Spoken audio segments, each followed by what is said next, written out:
Majnuli, tu je Zigdog a vítajte pri mojom prvom tutoriáli, keďže mnohí z vás chcú natáčať videá, ale nevedia ako, tak dneska vám ukážem, ako si stiahnete Bandicam.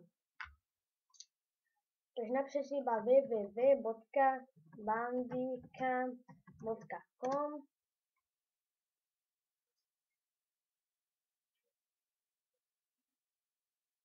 a kliknite na toto prvé, Bandicam. Tak, počkáte, kým sa nám to načíta.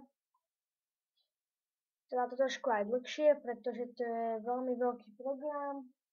No, čo tu máme? Dáte, že download. Na to kliknete. A dáte download now. Môžete dať aj download Softonic, ale to vám neodporúčam. Dajte download now. Kliknete. Ja to nekliknem, pretože už to mám stiahnuté. Potom si zapnete Bandicam a nastavíte si to. Dáte si. Toto máte, že kam sa vám to bude ukladať. To si nastavíte, ako vy chcete.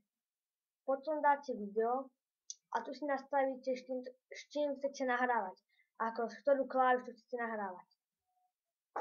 Potom túto video, ja vám teraz ukážem, že úplná veľkosť si dáte a audio si dáte takto, ako mám ja asi.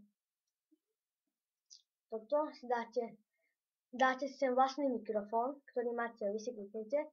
Toto môžete mať vypnuté, ale ja vám doporučujem toto, pretože to keď budete na Skype volať, tak budete počuť vaša kamaráta a aj on vás bude vo videu počuť. Potom tu máme obrázok. Ja to mám nastavené na F11, čo znamená, že keď vám zapadne Bandicam a tam niekde a stlačím F11, tak sa mi to odfotí. Tak, a toto bolo zatiaľ všetko. Keby ste mali nejaké otázky, píšte do komentu, dajte like, odber a keď tak zdieľajte. Takže čaute.